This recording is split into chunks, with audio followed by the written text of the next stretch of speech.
Good afternoon, good morning, good evening, whatever part of the world you're in. Thank you for joining us for, oh my goodness, it's March, King's Counsel and Trust Family Office Ministry, our monthly town hall gathering. And so why are we here? We're building community, creating strong relationships, and share the power of being involved in a family office and showcasing some of our initiatives that support our partners, and really also learning how to navigate a lot of what's happening in the world. So if this is your first time here, welcome. We're so grateful that you've joined us.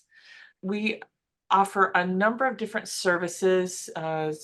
This is just a few that are here, but we have tax strategies, wealth counsel, family governance, charity and philanthropy, legacy, and succession. And today we are going to, in all of our town halls, we include a monthly health minute with Larry Tyler. We call the Cash Flow Whisperer. We also have the Slight Edge Financial Update with Dale Collier. We will feature Power Partners. Today we're going to be talking about our strategic philanthropy statement, a special event that we have coming up, and also our topic about diving in. And so would love to connect just for a moment with our mission and vision. And I don't believe Larry made it in today. Does anybody want to step up and lead the prayer and invocation?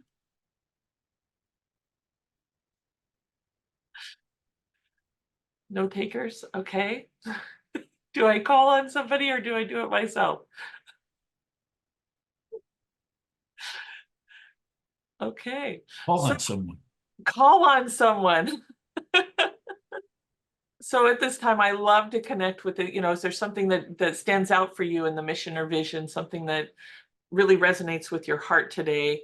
I know that if you're here, this is something that hopefully you connect with and can align with as we're here today and we continue to grow. The thing that I always love hearing about is the good news and helping others fulfill God's will. It's been so inspiring to collaborate and connect with the community and see all of the magic that we get to do as we prepare, partner, and prosper together. So with that, may I call on Michaela Burnett? Yes, thank you. Dear Lord, thank you so much for bringing us together today, and let us glorify you in not only our lives, but in the business realm, which is very amazing to just have you in all aspects of our life. So blessed that we can be here today and learn and grow together, and just be with us today. Thank you. Amen. Thank you. All right, so we have a quick video.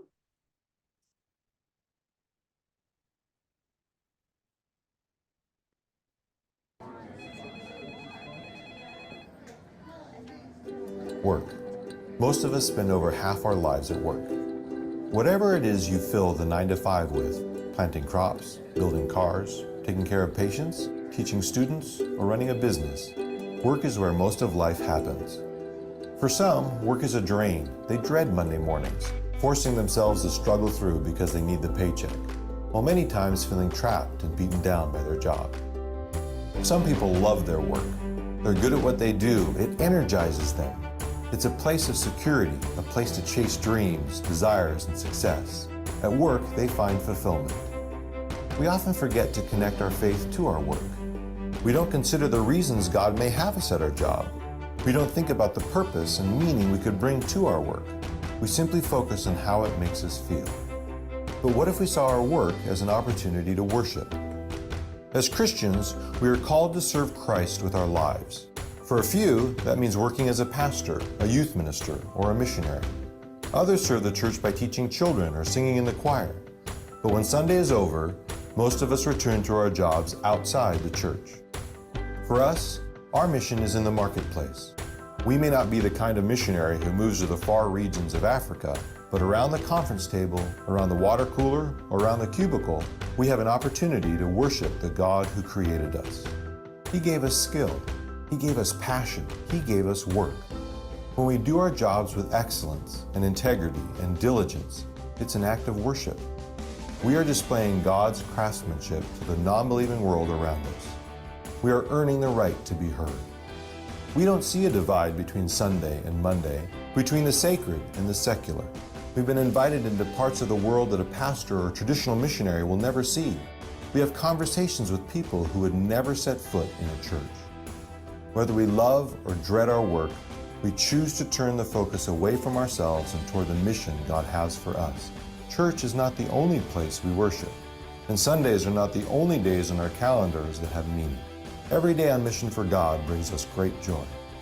Like the heroes before us, we can be modern-day Noahs and Josephs and Peters who are called with a purpose. God has designed us. He created us to work and to worship. For us, work is worship.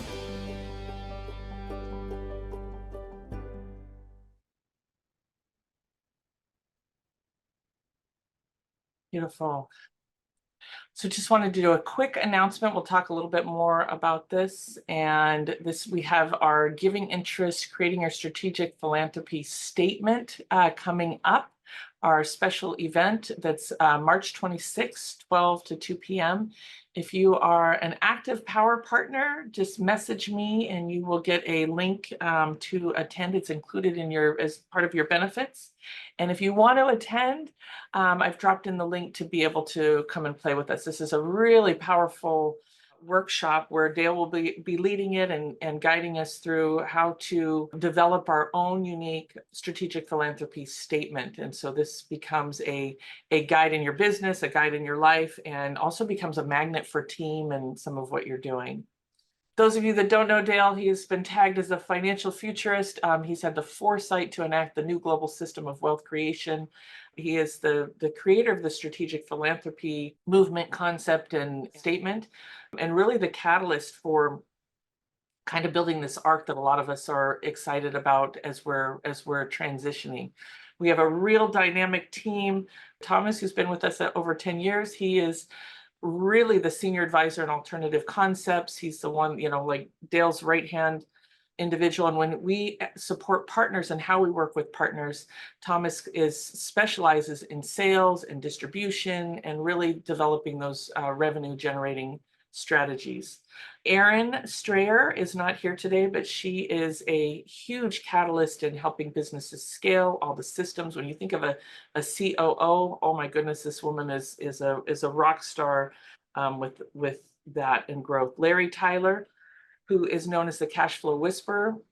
This man helps us interpret our numbers and cash and really get that end result of freedom in our business. Cheryl, do you mind saying hi while I take a quick drink? Yeah, hi everyone. I stepped in and obviously love the space here. And I think, and I've said this before, but one of the things that just really is that they're not fighting old systems, they're creating new pathways. And I think that there's nobody that's the trailblazer in that space and understanding where the world is going and how we all get to move forward in that with all those changes that are happening. So anyway, just happy to always be here and support and to get the wisdom that Dale shares and others. It's weird not having Larry here. I'm gonna just say it, but used to having him here too, but always appreciate all the Kings and King's Counsel.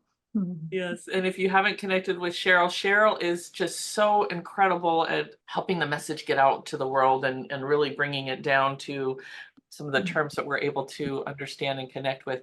And she also her and Aaron work together on one of the projects, Good and Crazy. So they do some wonderful stuff with projects and initiatives to get out in the world. Shannon Procise, I love helping people craft their message, attract capital, pull together their capital kit, and really have that overall language. Also help people put together their press kit and attract global media. And Sam, oh my goodness, Sam has a background in financial compliance and management and system implementation, and he has been the spearheading in really pulling together all of the tools that we have within the network to be able to access them, follow them, has been a huge catalyst in our Power Partner and our Getting Started series. And so thank you, Sam. He is like, oh my gosh, anything tech and systems, he's amazing. Wanted to highlight, if you haven't downloaded it already, our Power of Covenant versus Contract. Really, a lot of what KCT does is based on those covenant agreements and relationships, and really fostering those stronger relationships through trust. So Larry is not here today. I think we should probably table this for next month so that we can work on here. And maybe Dale, I can chime in on some toolkits that we talked about, some of the medicine cabinet stuff. While you're at it, feel free. A couple of other items that you care to mention? Okay, well, I love talking about that little medicine cabinet, just a couple of minutes. Just some secret things we found in our family that you may not know. And there's a lot of really powerful, if you look online, I know there's some various people that are selling emergency kits, but one of my favorite is arnica. My kids hear this all the time. I don't know if you guys have heard of arnica for pain or challenges. Another one is lavender. Lavender is a miracle burn remedy that's pretty magical. Some of the other things that we have found around our home, I don't know if you guys have heard of aconite. Aconite is another thing if you're starting to get sick. It's a homeopathic remedy that you can utilize just as you're starting to feel sick. And the biggest thing, I have not tried this yet right now, but I'm hearing you guys have all heard of ivermectin, correct? Yeah. I am hearing so many stories of people using this, and even in the natural realm, people that I would never think, oh my gosh, you're using this. And this has been something that they're discovering has been able to clear out parasites and move people in. A lot of times we have ailments that we don't know about.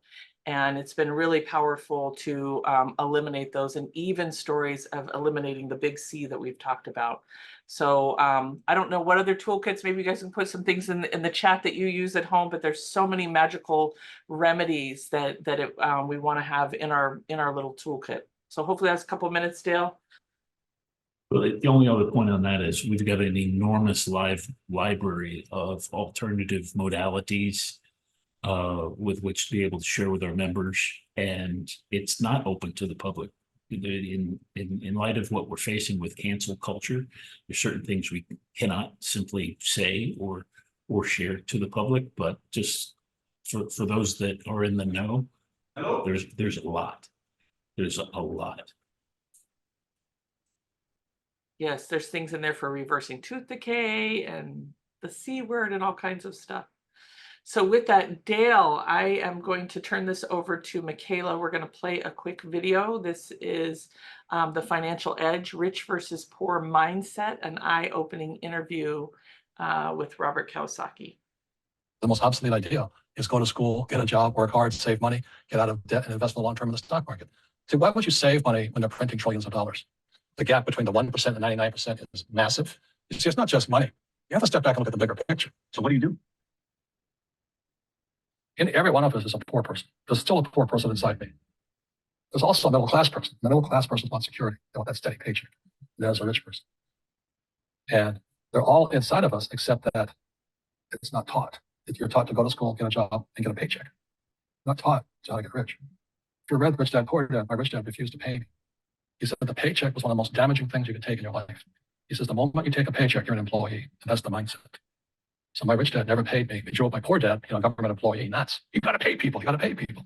And rich dad was not saying that the paycheck was bad. He says he didn't want to be a slave to money. So as an entrepreneur, if rich dad folded, I just started another company. I don't need a paycheck. I don't need anybody to take care of me. If my government doesn't like me, I move to another country because they need entrepreneurs. Mm-hmm. So the entrepreneur is not so much the business. The entrepreneur is really the mindset and the skill sets and the different set of rules. You see, small business does not operate in the same rules as big business. Entrepreneur is a mindset first, a skill set, and rules. And depending upon whether you're an employee or a small business, the rules are different. The mindsets are different. The skill sets are different. To say one thing to somebody who's never been an entrepreneur and they're thinking about making the leap of faith into becoming an entrepreneur, what could you tell them? Here's one thing you need to do before you buy anything online. Don't spend another dime on Amazon. Well, I'll just tell them the same thing that happened to me. You know, my last paycheck, I still remember it clearly. It was one of the worst and the best days of my life. And I was in Puerto Rico. I was working for Xerox, and my boss gave me my last, it wasn't a paycheck, it was a bonus check. I think it was about $30,000 taxable. So I get this check and I went, oh. You know what I mean? So I was excited, but I was also disturbed. He says, because you're going to fail. I looked at him and said, look, a few expletive words, because that's what he did. He left Xerox, failed, and came back. And I said, look, you failed and you came back, but I'm going to fail and I'm never coming back. And that's the attitude. Do you know what I mean? If you say, well, if I fail, I'll go back to mommy and daddy, then that's what you'll do. So if you fail, that's when I became an entrepreneur, because I had no money. I had no money for years. You know, I didn't have a paycheck. But that's what my rich dad encouraged me to do. He says, when you don't have this paycheck, you get hungrier, smarter, and it's a test of your character. Will you become a crook? Will you become dishonest? Will you cheat and steal? Or will you become a better human being? So really, that's the benefit of becoming an entrepreneur, is you really find out who you are when you don't have anything. So you always have to look at the big picture. Too many people look at, well, what's going to happen to me? Well, you look at the big picture, you're also going to know that when something bad happens, something good's going to happen. Mm-hmm. But you got to prepare for whatever is coming. If you think next 20 years will be like the last 20 years, you're going to get creamed. You know, when you and I go to the supermarket and we buy a carton of milk, we always check for the expiration date. But most people do not check for the expiration date on their brains. Instead of get out of debt, I get into debt.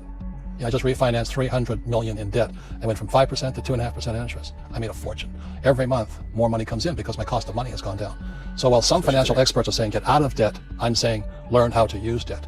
So when I came back from in Vietnam in January '73, the first thing my rich dad said to me was go to school to learn how to invest in real estate. It wasn't real estate, it was how to use debt and taxes.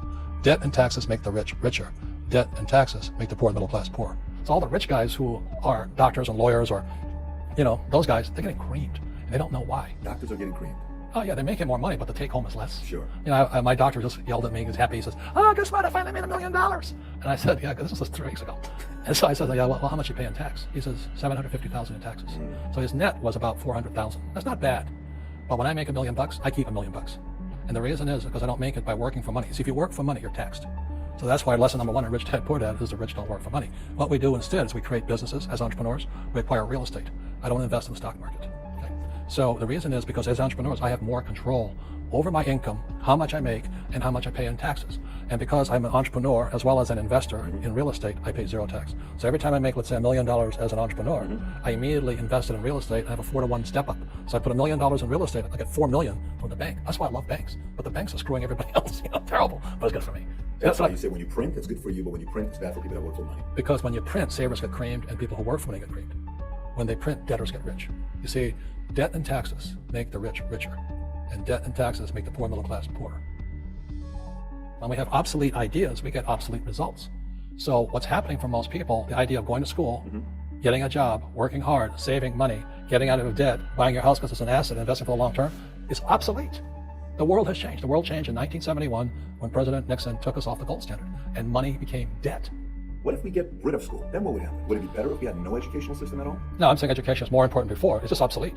You know, there's Moore's Law, which states information doubles every 18 months. In other words, everything's obsolete 18 months.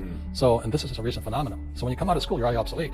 And that's why I'm the old guy, you know. I meet my friends who went to Harvard. I went to Harvard. I said, yeah, that was how long, 50 years ago? Today, the banks are charging you interest to save money. In other words, banks don't want your money because they printed too much of it. And that's why there's this bubbles in stocks and bubbles in real estate and all this. People are dumping the cash. Because as I said in here, savers are losers and cash is trash. And yet people, well, I want a high paying job. Well, that's an obsolete idea.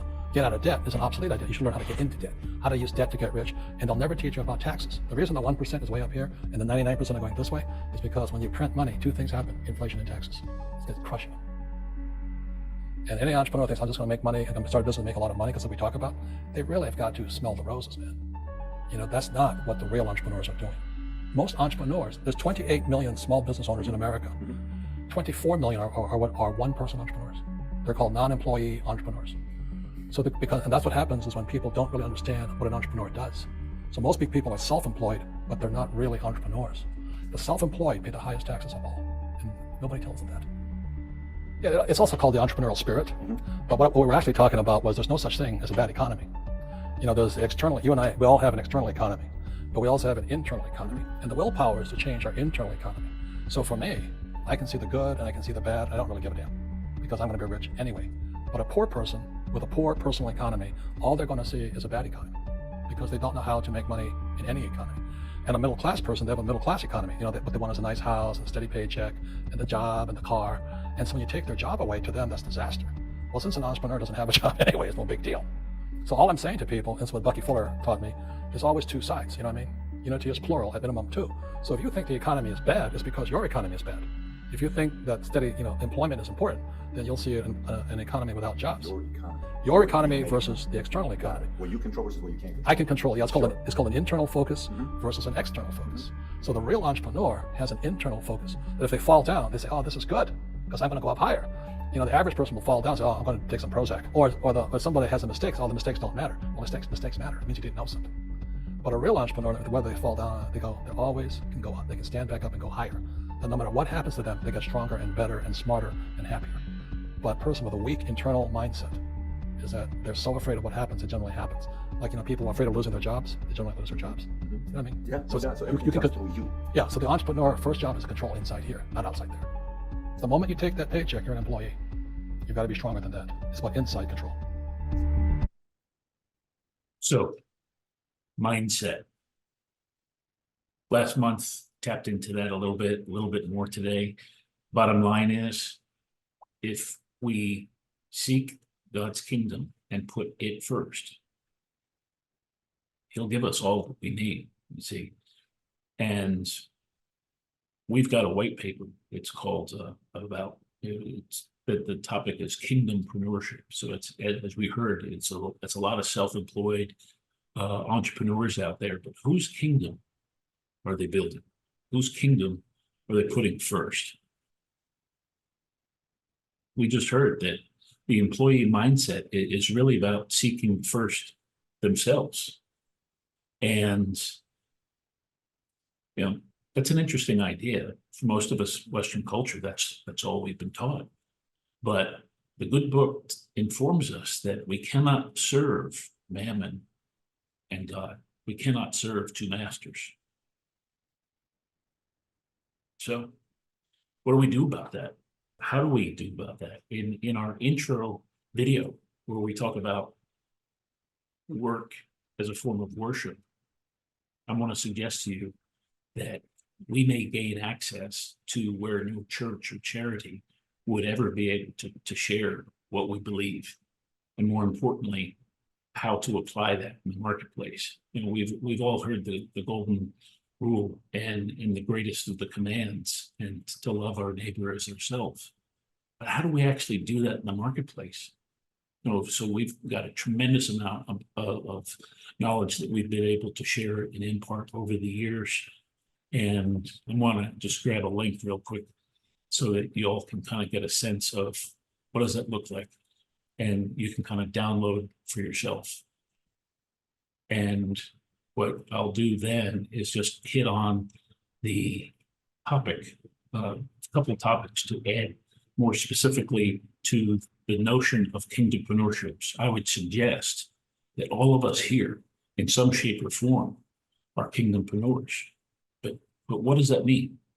So here's the link first, and if everyone could kind of let me know that it's resolved for you. It does expire. So if you're coming back to listen to this video, the link may no longer resolve, and that's unfortunate. You weren't here today to get it for yourself. But if everyone in the chat could just click on that, let me know that that's working for you. And once it is, then I'll highlight a few items. So far, yes? Yes. Yes. Good. Okay. So with most of our documents, you're going to find that there's usually an interactive table of contents. You can quickly peruse that and go, right to, that section of the document that you feel called to dive in. But what I'd like to focus on here today, staying with the theme of mindset, is the profile of the kingdompreneur. That we are all ambassadors of representing, as it were, the Christ consciousness in the marketplace. We may be the only interaction between, I'll just say, somebody that's very much in the world and we. What are we there to do? It's not to be self-serving as much as it is to be sharing some light, some good news. That so for us as the kingdom ambassadors that we all are in some shape or form. And if you're not there yet, I'm encouraging you mindset is to say, yeah, we all have that responsibility. But first and foremost, we're called to make a difference in the world. I believe we should leave it in a better place that we found it. Our job is to bring the kingdom here on earth, as it were. Because when Jesus talked about his kingdom is not of this earth, well, what is that? And how do we bring it here? Well, I want to also suggest that unless God calls you to it, it might be a good idea, but just because you can doesn't necessarily mean you should.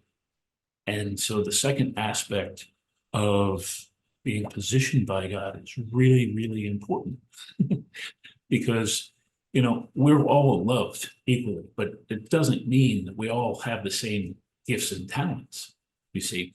And so while John the Baptist was very much a good thing going, what Jesus taught us to do and how to fish was not one line at a time, but how to use a net. A net is a bunch of interconnected lines, as it were, that are all kind of woven together. And one person, unless you're using a cast net, but typically on a larger net, requires more than one person for that to actually work. It's designed to let all the smaller fish go through, and dolphin-safe nets let the dolphins survive in the process of catching what they really want. And so, what does all that look like? You know, we've got the tools, but unless we have a clear vision of where and when and how to use those things and with whom, we perish. You see, the Lord's let us know my people perish because they don't have vision and they don't have knowledge. We're here to share that knowledge and apply it in the workplace in a way that, candidly, most pastors simply cannot do. They're not doing that themselves. You know, we are the church. Church isn't a place we go. It's something we do. The body of Christ is the church, the bride. And so it doesn't mean that we go out in reckless abandon. Far from it. We go as the Spirit leads, and to always check and test things in the Spirit, as it were.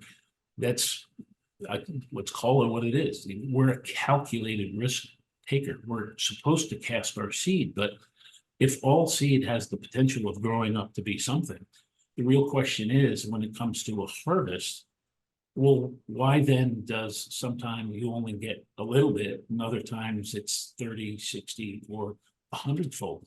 And I would suggest to you that it has nothing to do with the seed. It has everything to do with the soil. And this is what I mean by being a calculated risk taker. Before we just cast our seed, as it were, test the soil. We may need to fortify the soil in some way. We might also find that that's not the best soil to plant in which case we could have jumped on that opportunity, but because we took the time to test it, we might find that there's another plot and there's another set of people that we should be working with as opposed to this one. So we've got some really nifty tools and assessments to help, you know, shift the thinking in terms of what traditional investing looks like and only the financial bottom line. Well, that was okay. But what about everything else? Because I certainly don't measure success by what's in the bank account. See, and rather it's the impact and where's the fruit of that in the lives of others. And so this really gets down to, if it's about others, well, what does that look like? And I'd subscribe to you that what Jesus called that or demonstrated is servant leadership. Again, not self-serving, not being an employee per se, but being a servant, not because you have to, but because you're willing and volunteering to. And that makes, in terms of a heart and head motivation, a very, very different outcome, you see, because it's not contingent on whether or not somebody actually does something with it, with what you've shared. It's actually the part of with what you've given. But we also know it's a mistake to be forcing someone. We shouldn't do that. You know, we're loved enough to have free will. And so for someone that may be lacking knowledge, if we impart knowledge, well, now their responsibility is to actually do something with that knowledge. And I think, you know, that's the value we bring to the table, is in many ways to be able to show them what might be right in front of them, but they didn't have the lens with which to see it. And that's part of why I'm so excited in going back to revisit the word, because we get to go back and read and see what we've never saw before. And the Apostle Paul was famous for highlighting things like that, where the Bereans would go back into the word and to test the word and see for themselves. And boy, oh boy, what happens when that light goes off? You know, they'll be forever changed. And I don't know how to put a price on that. It's just not for sale. But to the degree that we're going to be effective, you know, at the end of the day, we got to have relationship skills. And a lot of us, if we're really honest, we all have traumas. We all have experiences where, let's face it, you know, the relationship thing didn't really work out. So that's part of why the community aspect is so important here. Most of us don't know how to partner together. Most of us don't know how to joint venture together. Most of us, if we're going to use a net, what do I do with this net? How does that work? We tend to need to have someone to show us, oftentimes, not just tell us, but to show us, and to have a helper, Holy Spirit, if you will, to help guide us, because we don't know what we don't know. You see, hindsight's only 20/20 after the experience. And for most of us, though, because we like to control things, meaning that we don't really trust how things work, we like to, you know, leave it at that, control things, the opposite of trust. And I'm going to subscribe to you that that's really not the best way to live a faith-driven life. So bottom line, in the world, not of it. We're here, our brothers and sisters, wherever they may be, but how we show up and what we do and who we do it with, when we do it, is all a function of what part of what separates us from everybody else. And there's a lot more that you'll be able to read about each of these topics. And with that, I invite you at your leisure, should you think you got it all, there's actually an assessment in here where it takes a deep dive into various aspects of kingdom entrepreneurship and work as a calling, and their planning and prayer independence, who you are and your integrity, your ethics, your morals, your stewardship, how you manage your stuff. We've often said before, to the degree we get the first two of the time and the talent, that will determine our treasure principle. Well, it doesn't just stop there, because that's not what it's for. Everything still keeps moving. It also gets back to the integration of how well we take care of our temples. Hence, the health minute that Larry speaks to is because for us to be really impactful, effective, we've got to not only have the right equipment and the right stuff and know what to do with it, but we also, as a vehicle, to be able to carry it, to touch, and that's the fifth T, to touch someone, to impart and support and coach and direct and mentor, and not to do it for them, do it with them. And when it's all said and done, yeah, we talk about marriage, we talk about debt, and we talk about managing and pricing and certain contradictions and personal practices. And most importantly, it's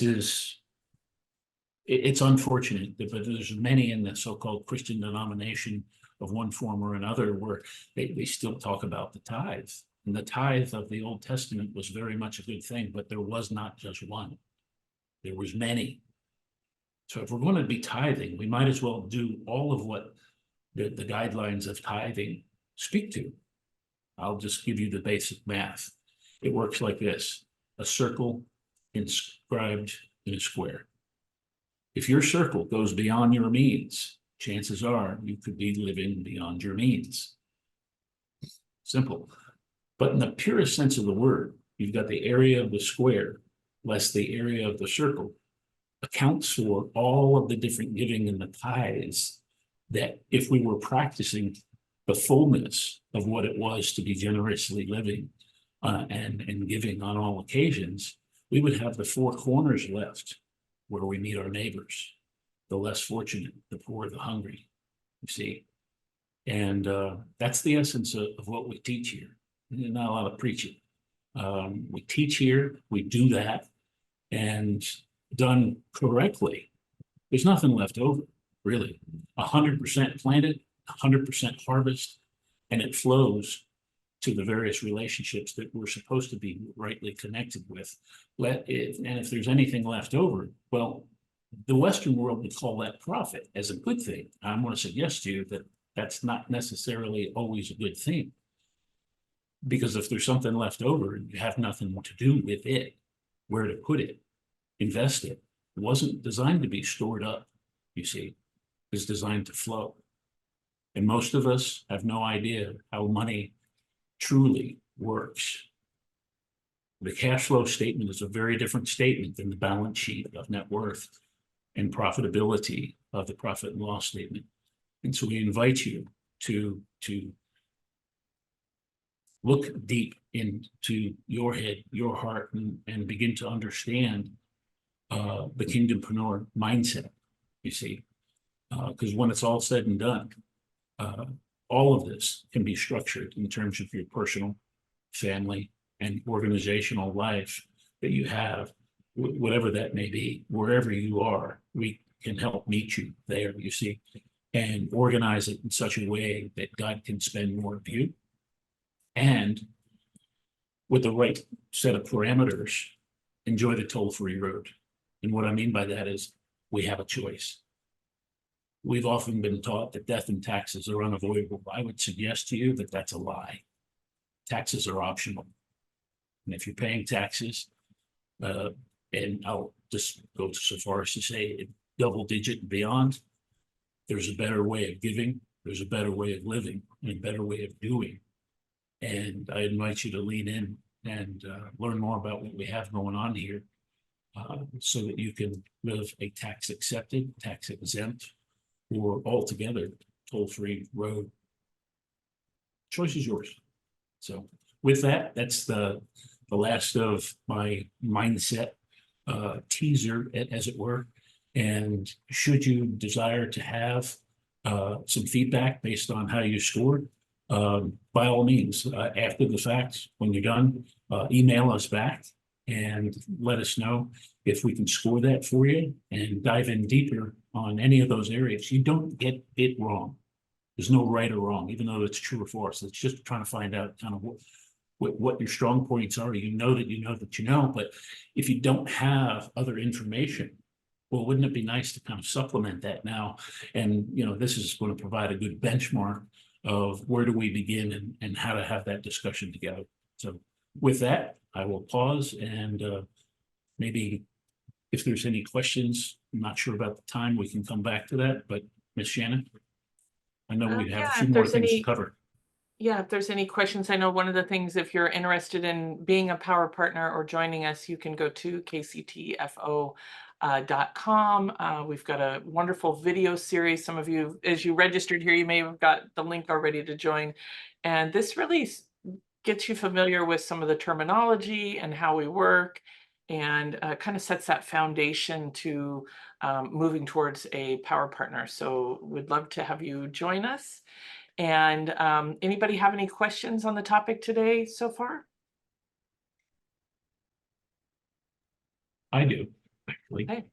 Was anything that you heard from Robert Kiyosaki and or what I just shared with you new in any way? Get a nod from Julie. Yeah, I see it in the chat. Yeah, that's For me, interesting.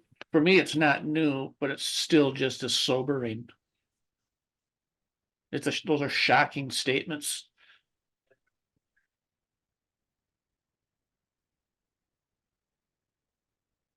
Success certainly doesn't happen by chance. Anyone else? Okay. Ms. Shannon, I think you could bring us to wrap us up and close us out. Okay, Thank you. perfect.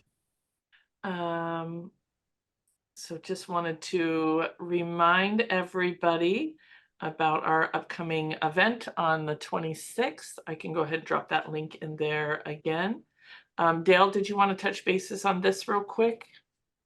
Sure enough.